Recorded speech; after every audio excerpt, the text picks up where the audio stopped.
beabá da sustentabilidade.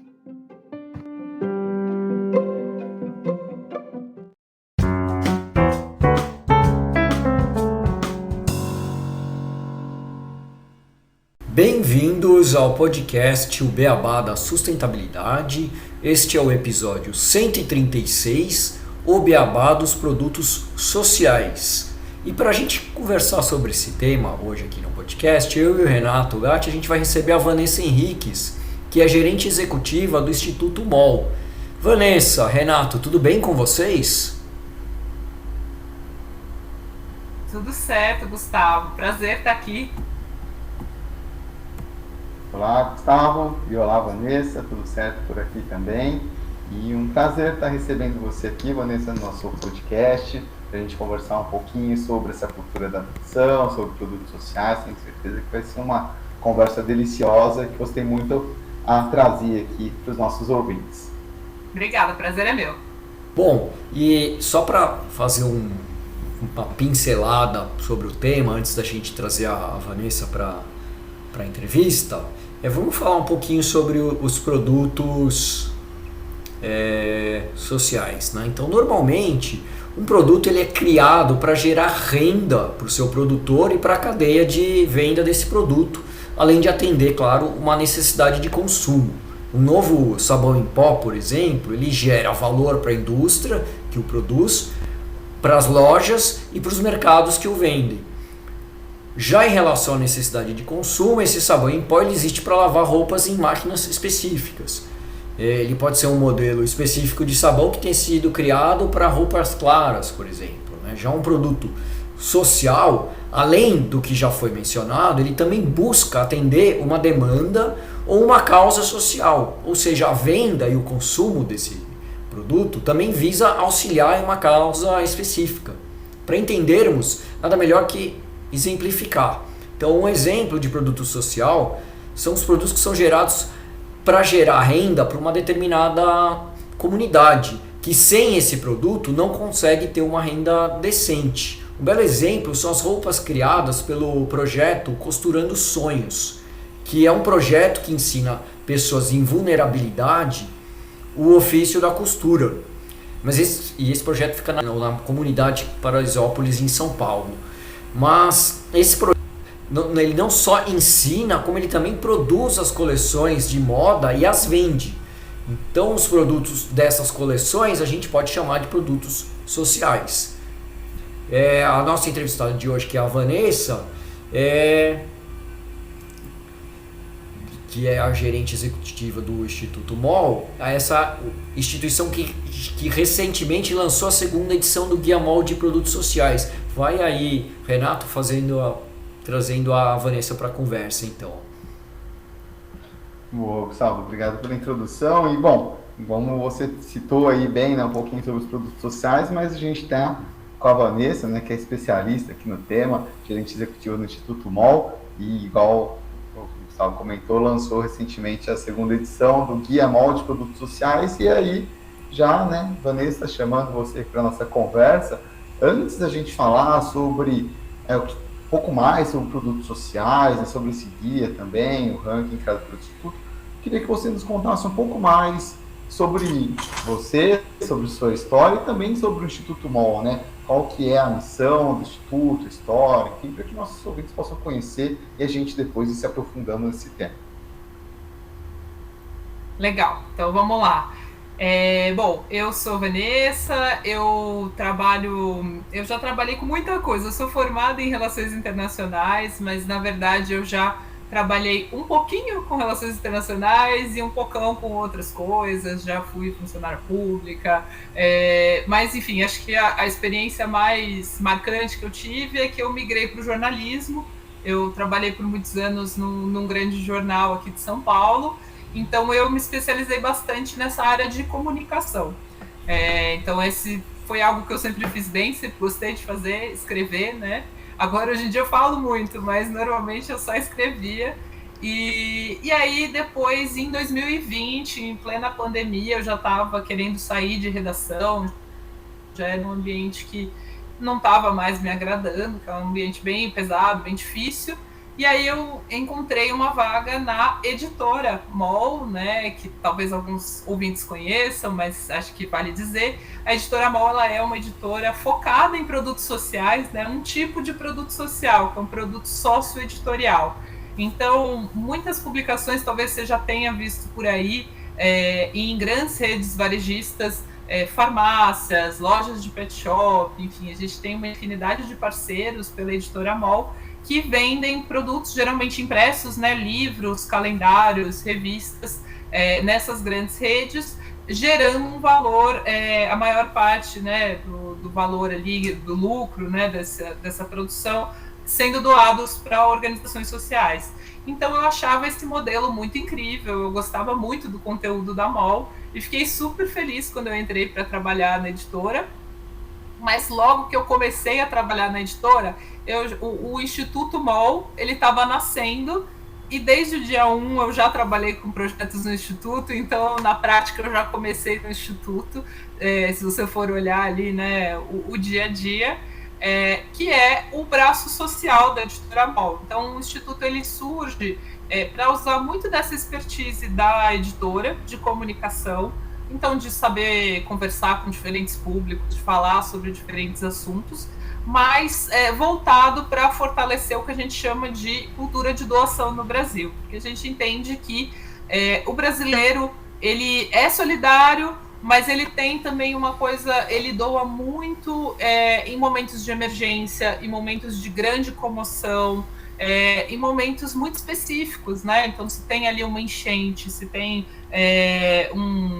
uma tragédia que a gente vê tanto, né? Deslizamento de terra, chuvas e tudo mais, muita gente se mobiliza para doar dinheiro, para doar alimentos, roupas, mas se você olhar ao longo do ano, não se tem tantas doações recorrentes, né? Que é o que paga ali a conta de luz, a conta de água da organização, né? Então, não tem tanto esse apelo, ainda tem muita desconfiança sobre o trabalho das organizações da sociedade civil e sobre o poder que a doação tem. Então, o Instituto ele nasce muito com essa missão de usar a comunicação para mostrar a importância das doações, né? Então a gente gosta de dizer que uma doação é um ato de cidadania, é algo que você faz para levar a sociedade para onde você quer. Se você acha a causa ambiental importante, tem um monte de organização lá na ponta trabalhando pela causa ambiental. Por que você não faz uma doação para essa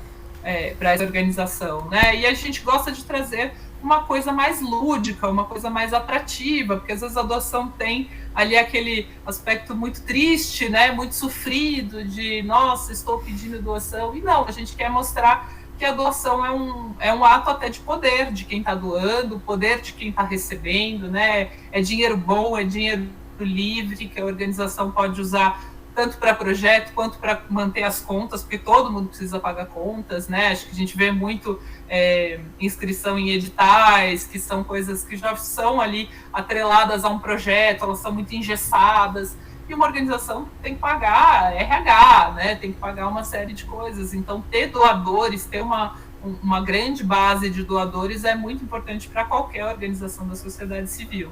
Então, o Instituto ele nasce com essa missão de fortalecer, e aí a gente tem uma série de projetos sempre nessa linha de comunicação para fortalecer. Então a gente olha tanto para pessoas, né, então doadores que podem doar, empresas, e aí o guia vai conversar bastante sobre isso, né, a gente vai falar mais de produtos sociais, a gente olha também para as próprias organizações, trazendo um pouco mais de conteúdo, de discussões que acontecem no meio. A gente gosta de fazer um pouco essa tradução, né, de discussões que às vezes ficam muito concentradas ali num nicho e que podem ser de proveito de organizações em todo o país. E a gente olha também para a imprensa, porque a gente acha que a forma como as doações, como as ações de solidariedade, elas são retratadas muitas vezes em reportagens, em artigos, em colunas, nem sempre elas são muito generosas, né? Às vezes elas contribuem para essa visão preconceituosa do que faz o terceiro setor, qual que é o papel dele na nossa sociedade. Então a gente tem aí vários projetos para esses diferentes públicos, tentando levar a palavra da doação, como a gente fala, né? A gente gosta de dizer que é a causa de todas as causas, porque toda causa precisa de doações, né? Toda causa precisa de recursos para sobreviver. Bom, não, desculpa. E falando um pouco mais sobre produtos sociais, como é que eles possuem categorias? Como é que a gente consegue garantir transparência de que os valores estão sendo de fato repassados às causas anunciadas? Então, Gustavo, vou dar um passinho para trás, né? Antes da gente falar de transparência, de o que acontece com o produto social, você já falou um pouco na introdução, né? Então, a gente está entendendo um produto social como um produto, né, cuja venda, cuja transação comercial vai gerar doações para alguma causa, para alguma organização. Então, a MOL, como editora, já trabalha há 15 anos nesse setor, e aí a ideia da gente olhar para isso com outro olhar dentro do Instituto, né, e produzir um guia de produtos sociais foi justamente para entender. A gente via muito produto social sendo anunciado, chegando ali, mas sentia falta de uma coisa um pouco mais estruturada, né? De olhar para esses produtos assim, que tipos existem, né? Quais eles são, o que a gente consegue entender ali de tendência, o que está trazendo esses produtos sociais, eles estão aumentando, estão diminuindo. Então tinha esse desejo de fazer uma espécie de um raio-x desse mercado de produtos sociais. E aí a gente fez a primeira edição do guia, que foi publicada no ano passado, né, em 2022, muito com uma preocupação de fazer também um pouco essa conceituação, né? Então, de mostrar o que é um produto social, o que a gente está chamando aqui no Instituto MOL de produto social. E aí, nisso, conforme a gente foi olhando, né, para essa massa de produtos, a gente criou algumas categorias, né? Então, a gente olhou para diferentes formas de transação que estavam acontecendo e que tinham ali características específicas, né? Então, a primeira que a gente olhou foi de produto de ano todo, ou seja, algo que está sendo vendido o tempo inteiro, não está associado a nenhuma data especial, um produto que é comercializado pela empresa o ano inteiro. Outra categoria são os produtos sazonais, então são os produtos que estão ali, que são os mais comuns, que estão ligados a alguma data especial. Então, Outubro Rosa, tá cheio de produto de Outubro Rosa, né?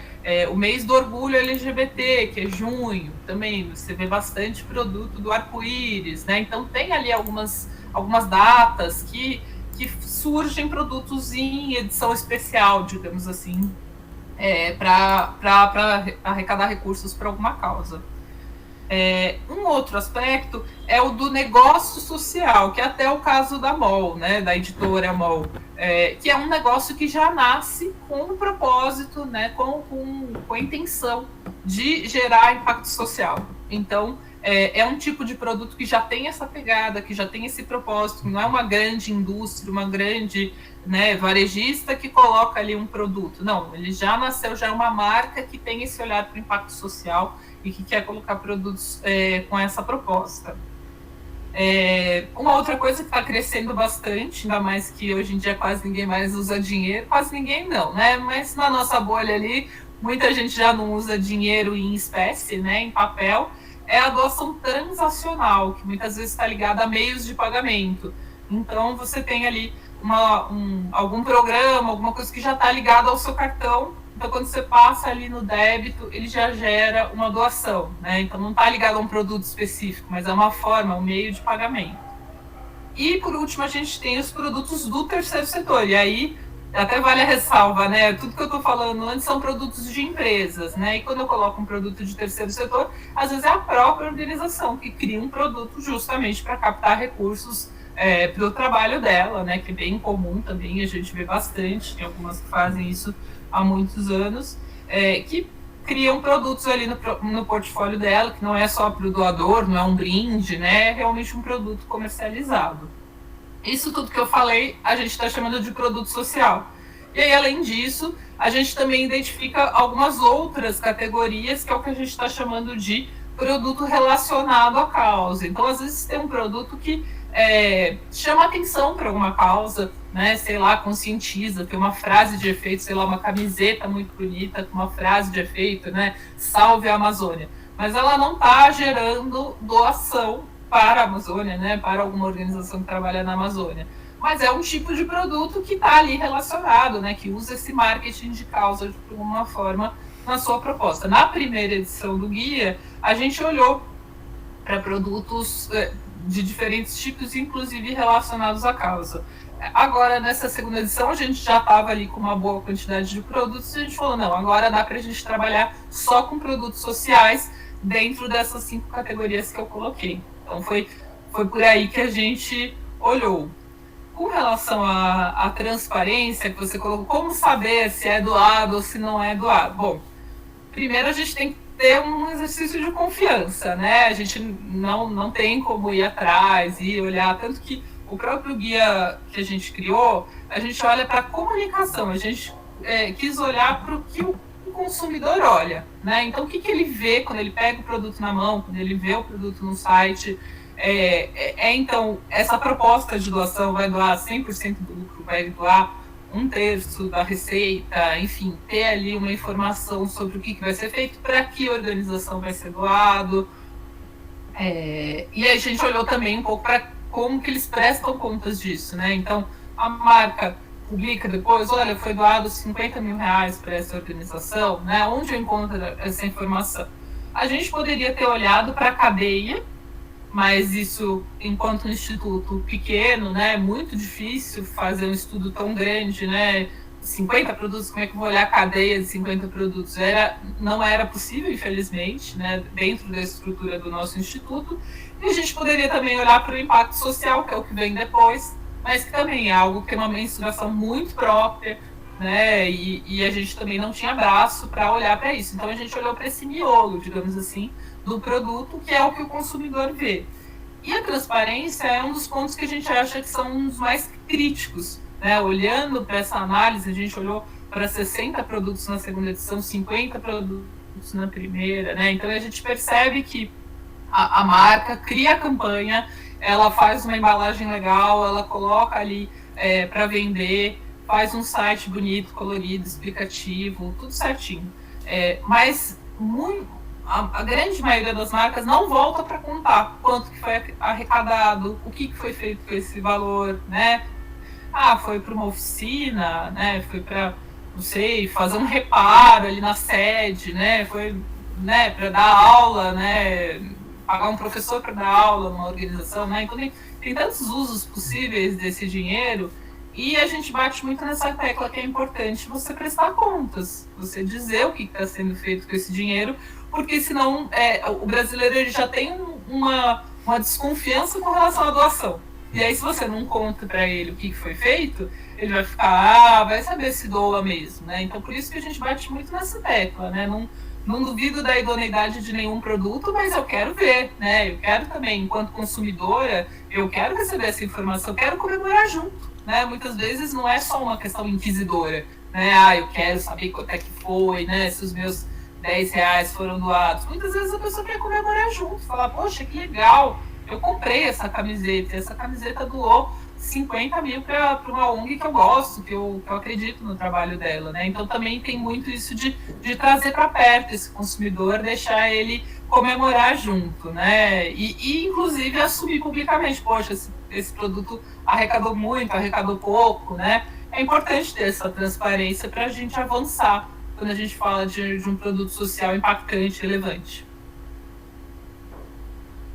Bem bacana, Vanessa. Acho que você contextualizou muito bem aí pra gente algumas categorias, né, como vocês estão trabalhando essa caracterização, e eu acho que casa muito com o guia, né, porque você falou bastante, primeiro, que vocês começaram no ano passado, 2022, com a primeira versão do guia, começaram a contextualizar um pouco essas categorias, né, e agora já estão na segunda edição do guia. Então, acho que trazendo um pouco mais a respeito dele, eu queria que você nos contasse como que é feito esse guia, né, e quais, como você falou, né, o Instituto ainda é pequeno, né, assim, para dar conta de às vezes, divulgar muitas coisas, o guia tem um propósito de divulgar mais os produtos sociais, né, de empresas, enfim. Então, como que é feito também os parâmetros, né, que vocês usam para classificar os produtos que vão ser divulgados, de seleção, enfim, contar um pouquinho para os nossos ouvintes a respeito da formulação dele. Conto sim. Bom, a gente...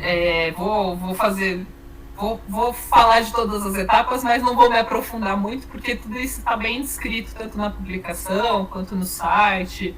Tem vídeo meu falando disso com os cotovelos. Mas, assim, a ideia geral a gente reúne a maior quantidade de produtos sociais que a gente encontra, né? E isso vem de uma busca ativa da nossa equipe, né? Então, a gente tem 1 milhão de Google Alertas por aí para pescar todos os produtos sociais que estão saindo. A gente faz busca em sites de mídia especializada, esses sites de marketing, de marcas, né? Geralmente fazem ali algum release, alguma matéria sobre lançamentos. A gente busca muito em marcas maiores, então a gente faz ali um filtro por marcas maiores, nada contra as menores, mas a gente também está querendo olhar para esse impacto maior, né? Então uma grande marca tem chance de fazer uma doação maior, então a gente quer colocar a lupa justamente nela, né? Porque tem uma responsabilidade também muito grande.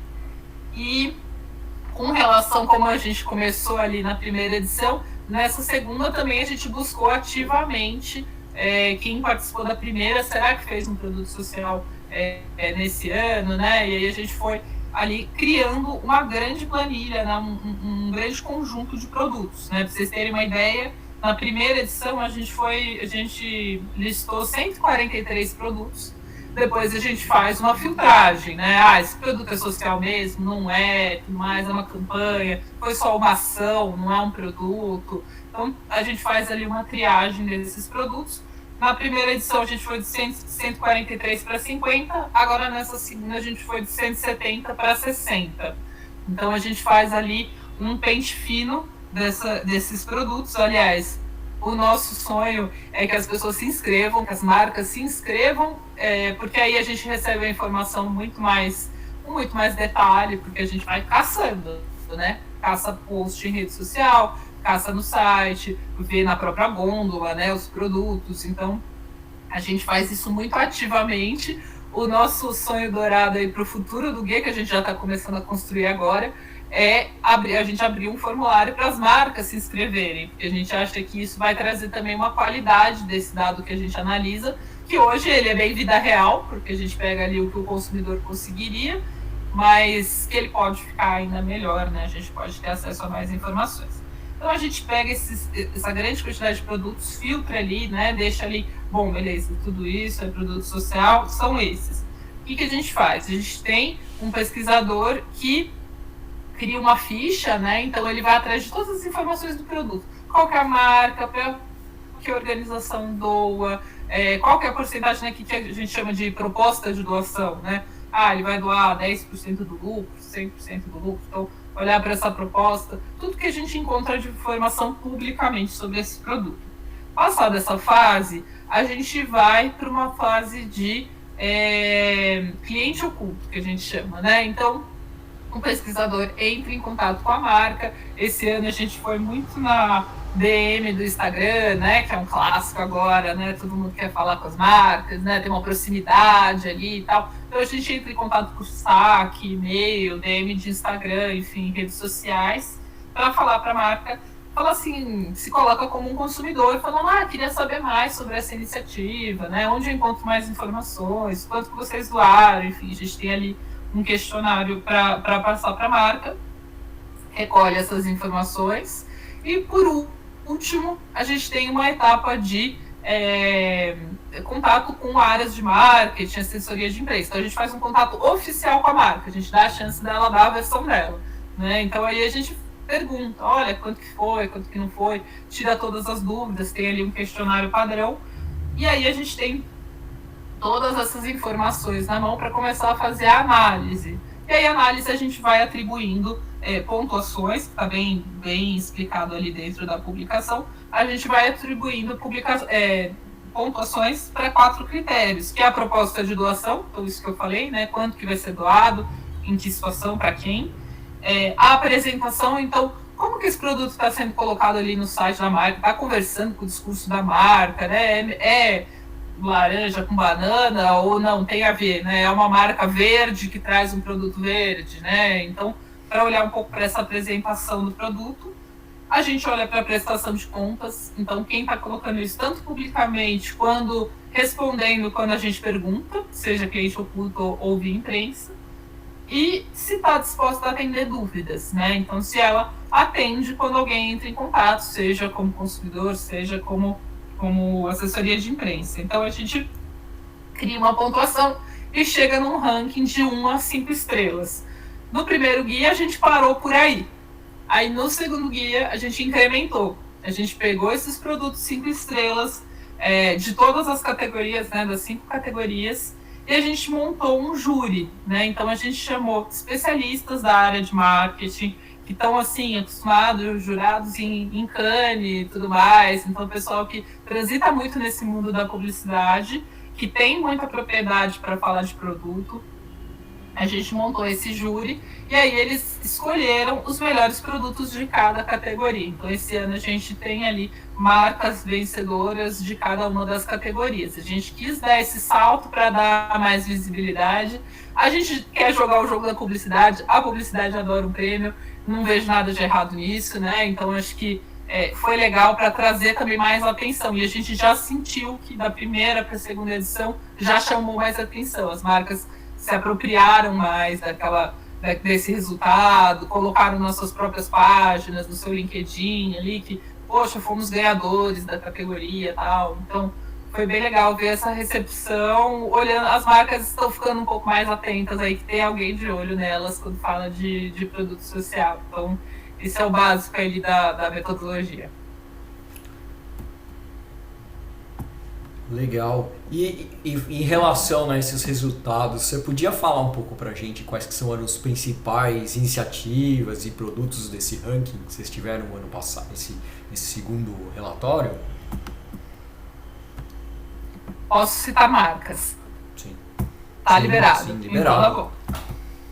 Então tá. Então eu vou citar. Bom, vou falar então dos vencedores, né? Então, acho que é legal a gente colocar até como exemplos, né? A gente conhece alguns produtos sociais mais classicões, mais antigos, e é legal também dar uma atualizada nisso. São todos produtos mais novos, né? Então, na categoria de ano todo, quem ganhou foi o polvilho Qualitá Gerando Falcões. Então, é algo que está ali no supermercado, chama muita atenção, porque ele tem uma embalagem já diferentinha ali, que coloca muito claramente que é um produto social, e é algo inusitado, né? Um polvilho, né? Algo que você vai comprar ali no mercado. Acho que ele atende muito aquela máxima do: se eu vou comprar um polvilho normal e vou comprar um polvilho que doa, por que eu não compro um polvilho que doa? Né? Isso não faz grandes diferenças, e tem muita pesquisa de tendência de consumidor que ele, né, se ele tem oportunidade, ele quer ajudar, ele quer comprar um produto mais responsável. Então,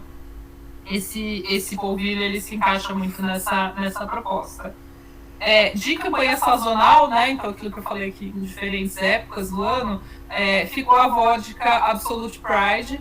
É um caso bem interessante, que elas é uma campanha internacional da Absolute, né? Absolute é uma vodka conhecida, que eles fazem sempre produtos no junho, né, nesse mês Pride, que é uma coisa mundial.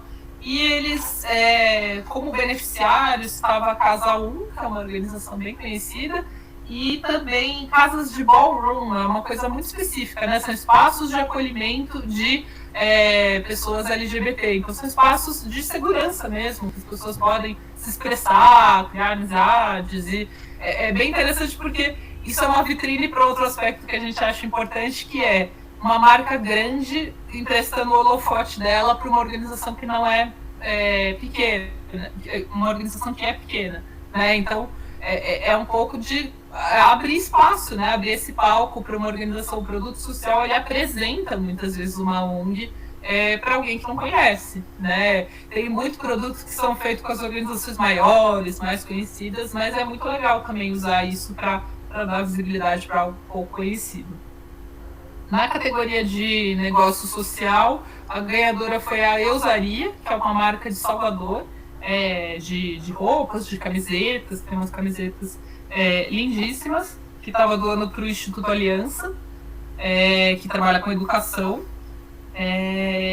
Na categoria transacional, que eu falei que é aquela de meios de pagamento, esse já é um pouco mais antigo, que é o Visa Calças, conhecida aí do público, que é justamente aquela dinâmica, né? Você cadastra o seu cartão de crédito e toda vez que você faz uma transação, ele já doa ali um valor para a organização que você escolheu. Eles têm, acho que mais de, se não me engano, são 18 organizações ali como opção para você doar. Então você pode colocar ali algo que toca mais o seu coração, tem mais a ver com o que você acredita. E é literalmente a doação que você não vê, não sente e não faz tanta diferença assim, porque dá para continuar, né? Alguns centavos, alguma coisa ali. Conversa muito com aquela dinâmica de arredondamento de troco, né? Que às vezes as pessoas pedem pra gente, você quer arredondar o troco, tal, aquilo você vê, né? Porque alguém te perguntou, mas a dinâmica acho que é muito parecida, né, no caso do cartão de crédito. E por fim, na categoria terceiro setor, foi um sabonete feito pelo Instituto Proteia, que trabalha ali com combate ao câncer de mama. Eles são uma organização bastante conhecida, muito acionada por outras marcas, né? O Proteia ele ganhou com um sabonete dele mesmo, né? Proteia, tá? Embalagem Proteia. Mas ele está como organização beneficiada de uma série de produtos, né? Principalmente de Outubro Rosa, tal, campanhas sazonais. O Proteia ficou muito conhecido nos últimos anos aí como uma organização beneficiada por esse tipo de iniciativa. E aí o resto dá para ver no guia, tá tudo lá listado, bonitinho, né? Todos os outros 55 produtos, para quem bateu a curiosidade, não vou contar.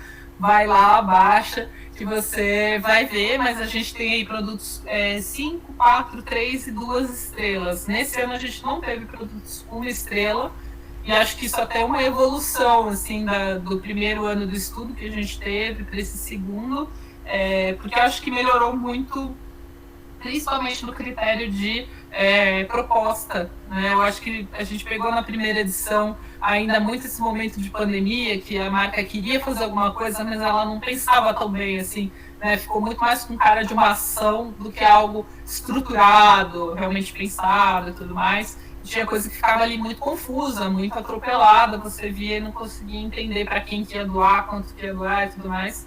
Nesse ano a gente sentiu a diferença, assim, que as campanhas de 2022, a gente está colocando nesse ano, saiu o guia, né? Mas a gente avaliou produtos comercializados em 22. Esses produtos de 22 eles já foram bem mais estruturados, então isso foi uma das coisas que a gente viu aí de diferenças, e então não ficamos com marcas 1 estrela, que é bom, né? O nosso desejo é que todas sejam 5 estrelas. Com certeza, Vanessa. Achei bem legal os produtos e as causas, né, que você citou, e também o que de curiosidade aí para todo mundo que quiser conhecer mais, né, se não abriu tudo, tem que ir lá ver o guia, né, tem que também, né, gerar esse acesso ali para que o trabalho de vocês se dissemine cada vez mais. E aí acho que uma coisa que seria legal você trazer para a gente, Vanessa, qual que uma dica que você dá para as empresas, né, ONGs que queiram abraçar uma causa com seus produtos, né? Como que elas podem fazer que esses produtos sejam entendidos pelo consumidor, que o consumidor veja aquilo e fala, pô, legal, estou entendendo o que é a causa, como que ela comunica isso de uma forma que o consumidor vai querer, de fato, escolher, igual você falou, do polvilho, né? Do polvilho é fácil, mas tem alguns produtos que às vezes você não entende, fica meio confuso, você acaba indo tradicional, então vou abraçar a causa. Tem muita coisa a ser feita, né? Mas não é tão complicado, assim, não é, né? Dirigir aí um transatlântico, dá para fazer, mas tem que ter atenção aos detalhes, né? Eu acho que é muito importante que, quando você está começando, né, para uma empresa que está querendo entrar, por exemplo, no mercado de produto social, acho que é importante pensar qual que é a causa da marca, né, inicialmente. Tem marcas, né, em processos de branding, já tem isso muito claro, outras nem tanto. Então, acho que é importante entender qual que é a causa da marca, que não necessariamente é a causa do CEO, né? Então, é importante ter ali esse cuidado, né? Então, é isso, assim, é muito estranho você ter uma coisa super de plástico, sei lá, uma coisa de uso único, e aí você depois vender como uma coisa verde, né? Não combina, né? Você tem que entender ali também o que pode combinar, tem que matutar um pouco que tipo de produto conversa com o que você já comercializa e dá para incluir a causa junto e pode fazer sentido. Aí buscar uma organização que trabalha com essa causa, às vezes a própria empresa já é próxima da organização, já fez outras ações, já fez doações. A gente incentiva muito que a empresa trabalhe em colaboração com a organização, que isso é muito importante, porque quando é em colaboração fica melhor para todo mundo, né? Então a campanha fica mais coesa, faz mais sentido, volta recurso, volta visibilidade. Muitas vezes para a organização é muito mais a visibilidade do que o retorno financeiro, né? É você estar ali na casa da pessoa, né? No guia eu uso um exemplo assim que acho que é isso. Pensa numa embalagem de shampoo. Pô, quantos banhos você não toma olhando, né? Tá ali no seu box, você toma um banho olhando para aquela embalagem, né? Então, o que isso significa em termos de visibilidade para uma organização ter o logo dela ali, né? Muita coisa, bastante coisa. Às vezes, por mais que o valor que vem da doação em si não seja tão forte, é uma coisa de apresentar, de abrir para novos públicos, né? Então, ouvir a organização, a necessidade dela, o que ela acha desse projeto, acho que é muito legal, é muito importante. Nem todo mundo faz, mas acho que os bons produtos deixam isso muito claro, deixam isso muito transparente, que todo mundo comemora junto depois quando é um sucesso. E aí, tendo isso claro, passando para a parte um pouco mais prática, né, do que você faz num produto social, você precisa pensar em como você vai comunicar isso para o consumidor. Então, primeiro precisa estar na embalagem, no e-commerce, enfim, na forma como o consumidor chega no seu produto. Isso precisa ficar claro. Hoje em dia tem muita tecnologia, então não é tão difícil assim pensar em colocar um selo, em criar ali uma landing page, ali, um hot site diferente para destacar aquele produto, colocar uma tag, alguma coisa ali no site, a gente compra bastante online. Acho que isso não é tão desafiador no ponto de vista técnico, né? Então, é algo de você colocar ali na embalagem por que esse produto é social, por que esse produto é diferente. Precisa ficar claro, né? Porque ele vai doar 100% do lucro para a organização X, né? Então, acho que ter muita clareza da proposta de doação e já colocar isso ali na embalagem, enfim, na forma como o consumidor chega nesse produto, e aí usar o seu canal de comunicação, porque também nada vai se vender sozinho, né? Então você precisa ter ali um destaque num display, ou você precisa ter um destaque numa home de um marketplace, né? Então você precisa colocar isso para trabalhar. Muitas marcas têm redes sociais, são muito ativas, né? Tem personas muito conhecidas, né? Então é muito legal você usar isso a serviço do produto social. Aliás, pela rede social, geralmente vai ser como o seu consumidor depois vai ficar sabendo, por exemplo, quanto foi arrecadado, né? É o que a gente acha de mais interessante, porque é um lugar que tem troca, né? Ao contrário de um site que de repente você não volta lá, na rede social tem troca, né? Tem comentários, então as pessoas podem ali comentar, né? Chegar junto e falar, pô, que legal, eu comprei, né? Esse produto, não comprei, mas na próxima eu vou comprar, né? Então, são lugares, assim, importantes para a gente comunicar. Então, na primeira edição, a gente fez ali um checklist da embalagem, está bem claro, assim, essas questões, o que precisa estar ali, o que precisa estar em destaque, que é o que eu coloquei aqui. E nessa segunda edição, que está disponível no site, não precisa baixar o e-book para ver, apesar de que eu acho que vale a pena baixar o e-book, um checklist da transparência, que a gente chama. Então, justamente, como que você comunica essa doação? Como que você faz o produto mais transparente possível? Porque é uma das perguntas que a gente mais recebe, assim, né? Mas como que eu faço? Né? Então, os produtos da Editora MOL, que já tem esse DNA, essa proposta, né? Eles já vêm de fábrica, né? Todos eles têm uma página de prestação de contas, né? Então ele mostra ali, tô com efeitos, no vídeo não vai ficar tão bom, mas eu posso falar. Eu já tenho uma página de prestação de contas, um livro igual uma doação, quanto está sendo doado, quanto foi usado na produção, né? Para quem vai. São informações que as pessoas querem saber, né? E fica transparente para todo mundo, mostra o engajamento, né? Porque a gente fala muito de social washing, né? Que a gente diz, né? Quando você diz que o produto é isso tudo e não é grandes coisas, né? Então, para provar que ele é tudo isso mesmo, você precisa deixar claro, você precisa deixar transparente e deixar o mais público possível, o mais visível possível. Acho que essas são as dicas assim que valem para todo mundo. Legal, Vanessa, rapidinho, Gustavo, só o livrinho que você mostrou aí, eu tô olhando aqui, eu acho que eu tenho ele aqui na minha estante, eu adquiri, dos pets. Casa amiga dos pets. Esse daí, eu tenho ele aqui. Eu não consegui achar, mas já adquiri ele. É super bacana esses produtos, umas dicas super boas, bem interessante e contribuem com a causa. Sim, os produtos da pet são sucesso, fazem muito sucesso, vendem muito, doam muito. Excelente. Bom, e quando a gente fala um pouco de doação, né? Quando a gente fala de doação, como é que uma empresa pode pedir uma doação? Como é que ela deve comunicar isso para o consumidor para fazer com esse dinheiro chegue nas causas? As empresas, elas fazem isso junto com parcerias com o terceiro setor sempre, ou elas conseguem também vou fazer sozinho, criar um instituto e receber as doações e entregar direto para quem está precisando? Como é que é em relação a essa parte da doação? Bom, existem muitas possibilidades, né? Você já colocou algumas, né, na sua fala, Gustavo. Acho que criar um instituto, né, uma fundação da empresa é uma que a gente vê muito, mas até é o tipo de... Lógico, elas fazem um ótimo trabalho, são muito conhecidas, muito respeitadas, mas ultimamente a gente tem visto no terceiro setor muito questionamento sobre: será que eu preciso abrir mais uma organização? Hoje a gente tem mais de 800 mil organizações no país, né? Será que a empresa precisa abrir mais uma organização? Será que já não tem alguém fazendo o que você quer fazer?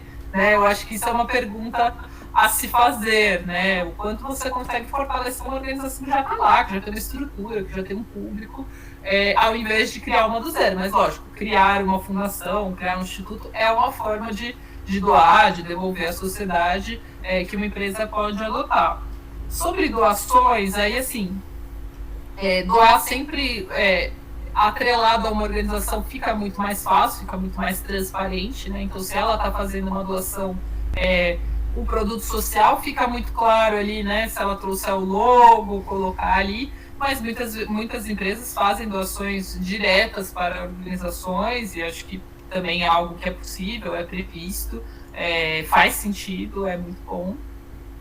E tem uma dinâmica que é bem comum também, que acho que chama atenção, que é o matching, né? Muitas vezes, porque aquilo que eu falo, aquilo que eu já disse, né? Me repetindo um pouco, às vezes o que a empresa entrega é muita visibilidade, né? É o canhão de mídia, é a atenção dos seus consumidores, né? E tem muita gente que faz essas dinâmicas de matching. Então, a cada R$1 doado, eu vou doar mais um, né? Então, isso são dinâmicas muito interessantes, gamificadas, que chamam a atenção. Então, é uma forma da empresa falar: eu também estou doando, porque tem gente que questiona, eu vou doar, a organização está falando para eu doar, mas e ela não vai doar, né? Então, o matching, ele faz isso de uma forma muito interessante, né? Então, ele já cria ali uma dinâmica que deixa claro que está todo mundo junto, né? E quanto mais vocês doarem, mais a gente vai doar, e a gente tá nessa juntos. Então, são algumas possibilidades das empresas se envolverem com doação, né? Existe toda uma categoria de investimento social privado,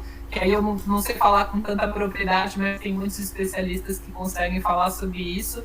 Mas são algumas formas das empresas se envolverem com esse lado social, de exercitar a cultura de doação, e contribuir para quebrar esses estigmas, né? De mostrar, a gente vê muito também as empresas voando em momentos de emergência. Acho que começou um pouco, começou não, né? Mas ficou muito visível na pandemia.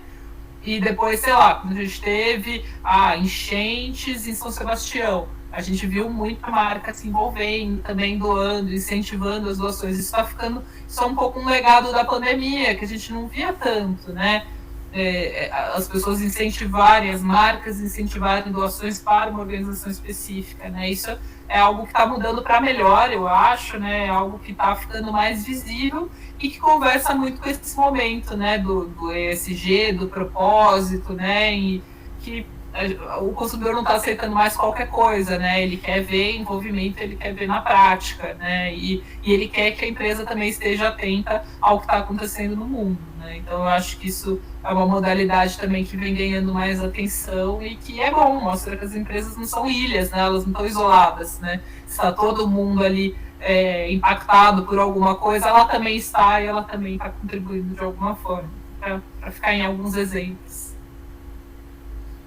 Bom, Vanessa, para a gente já ir encerrando aqui, mais uma última pergunta, a gente fazer um fechamento, até para não avançar muito na sua ordem, a gente reservou 1 hora aqui, respeitar o tempo também. A gente falou um pouco, né, estamos conversando sobre isso tudo, obviamente, a gente está se referindo a uma cultura de doação. Você falou, né, no começo, a cultura de doação no Brasil, o brasileiro, de certa forma, é um povo muito solidário, mas que muitas vezes são em causas mais específicas, às vezes uma grande enchente ou, né, uma grande catástrofe. A gente via antigamente, acho que hoje ainda, né, muitas vezes empresas ONGs mesmo, que ligam diretamente para as pessoas pedindo uma doação, e às vezes você fica meio, poxa, é um golpe, eu estou doando para quem, o que é isso, de onde que está vindo, né? E também tem essa desconfiança. Então, eu queria, assim, que você falasse brevemente, assim, né, senão acho que a gente vai ficar umas horas falando sobre essa cultura de doação. De fato, as pessoas, elas se engajam quando tem as empresas envolvidas, é uma forma de você criar mais essa cultura de doação através desses produtos, e o brasileiro trabalha mais dessa forma, enfim, ou ainda existe muita desconfiança até mesmo com os produtos, né? A gente falou um pouco de transparência, né? Ainda existe muita desconfiança até mesmo com esses produtos de as pessoas irem lá e fazer uma causa mais perene, assim, não muito pontual por algo que deu no jornal e todo mundo ficou comovido, né? Acho que é importante colocar que a desconfiança é um traço da sociedade brasileira para muitos assuntos, né? Não só para a cultura de doação, né? Então, tá cheio de pesquisa aí falando que o brasileiro ele confia só na própria família, né? Não confia em instituições, não confia no Estado, né? E dentro desse cenário um pouco desolador aí de desconfiança generalizada, quem goza de um pouco mais de prestígio e de confiança são justamente as empresas. Tem uma pesquisa conhecida que é da Edelman, que é o Trust Barometer, né? Então, um barômetro da confiança, que olha para essas instituições mais respeitadas, mais confiadas, e as empresas são muitas vezes ficam com um percentual alto de confiança do brasileiro, né? Então, eu gosto de dizer, e isso serve para as empresas, mas serve para pessoas também, que eu acho que a gente pode quebrar a desconfiança incluindo um elemento de confiança, né? Então, se eu recebo uma ligação de uma organização que eu nunca ouvi falar, né, na minha casa, e, bom, de receber ligação já tá meio estranho hoje em dia, né? Eu vendo noticiário toda hora, golpe do Pix, golpe do WhatsApp, golpe do não sei o quê, é óbvio que eu vou ficar desconfiado, né? É humano, é natural essa desconfiança, né? Já vivo nessa sociedade, né? Nessa coisa. Então, é comum isso acontecer. Eu gosto de trazer um elemento de confiança para essa história para ficar mais interessante, a pessoa se sentir, não, alguém está chancelando isso, né? Então pode ser uma empresa que me diz, olha, essa organização é séria, eu estou doando, né, dezenas de milhares de reais para ela, então é porque eu confio no trabalho dela. E eu gosto dessa empresa, eu admiro essa empresa, admiro o produto dela. Então eu insiro ali um elemento de confiança que faz com que eu faça essa doação. A gente fala muito também do poder de ter um embaixador, um influenciador, né? Tem tanta gente que a gente segue na internet, tantas celebridades, né? Tanta gente aí falando o tempo inteiro. Pô, se uma celebridade... Teve um caso recente, né? A Ludmilla falou, foi doar sangue, incentivou as pessoas a doarem sangue para ter o ingresso pro show dela. Pô, e aí foi o recorde de doações de sangue, né?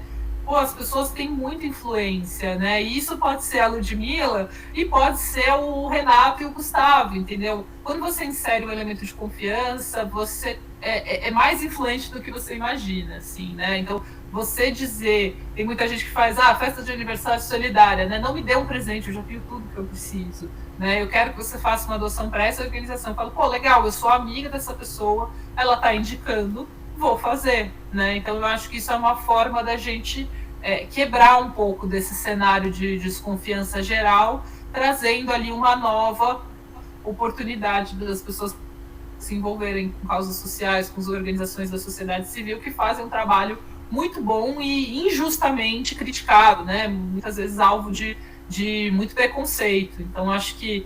E quanto mais a gente fala sobre isso também, acho que é uma coisa muito importante. Tem um certo tabu em falar sobre dinheiro, sobre doação. Você está doando é porque está sobrando dinheiro. E no Instituto MOL a gente coloca muito...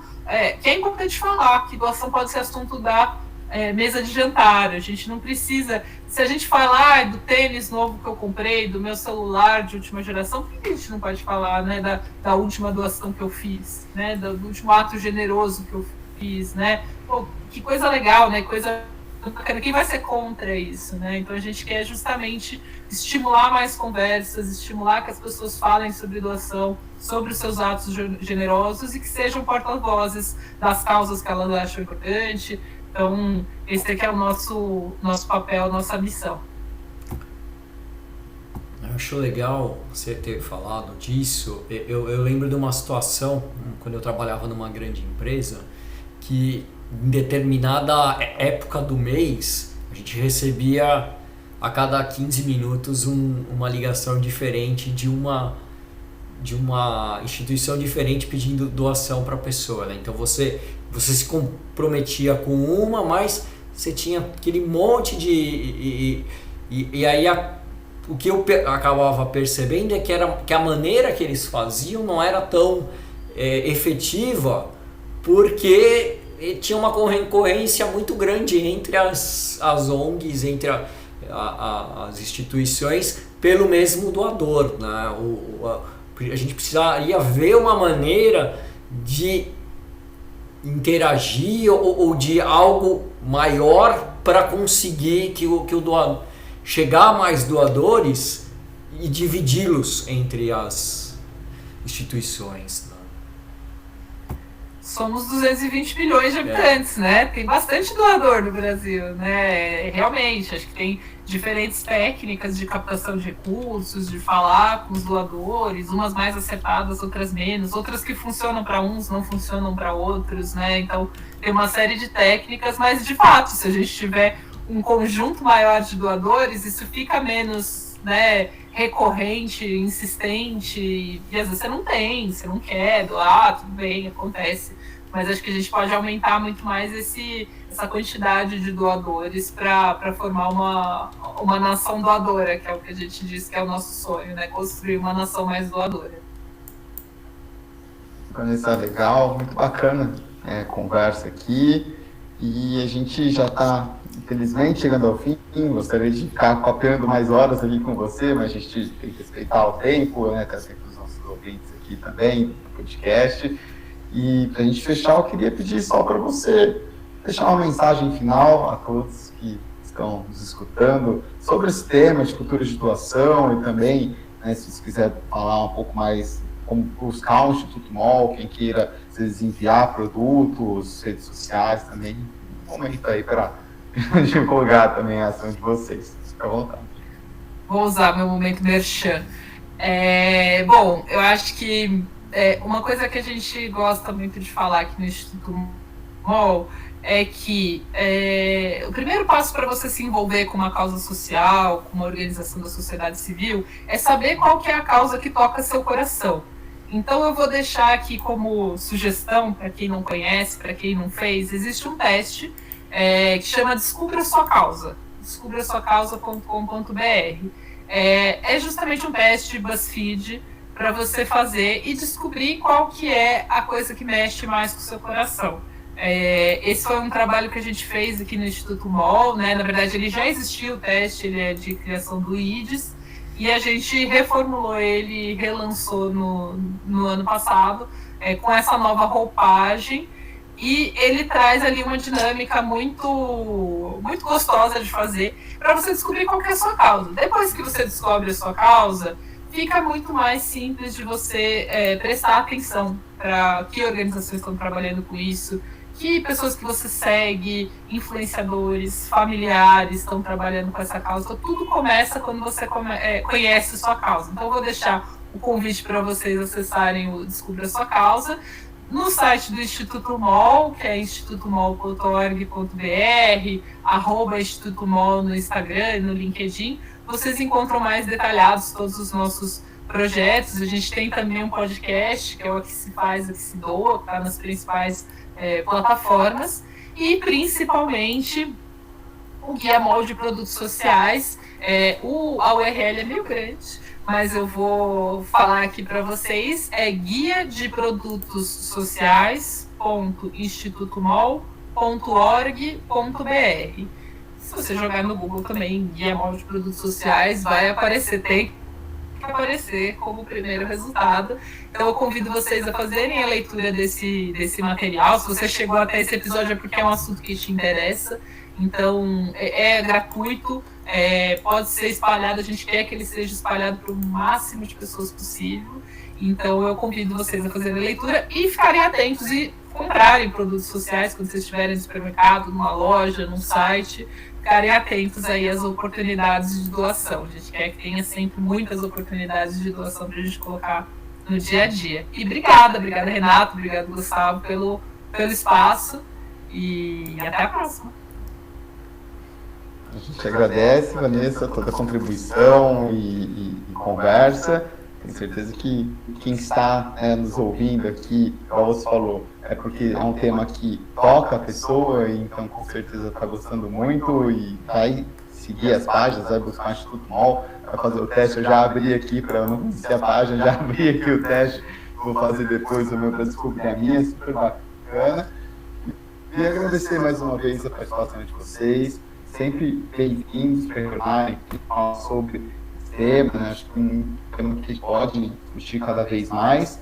Então, vocês sempre muito bem-vindos. Obrigado a todos que estão nos escutando. Até o próximo episódio do Beabá da Sustentabilidade. Vai falar alguma coisa? Bom, obrigado, Vanessa, Renato, aos ouvintes e agora também quem estiver assistindo a gente no YouTube, né? Até o próximo episódio, que aqui o Beabá é sustentável.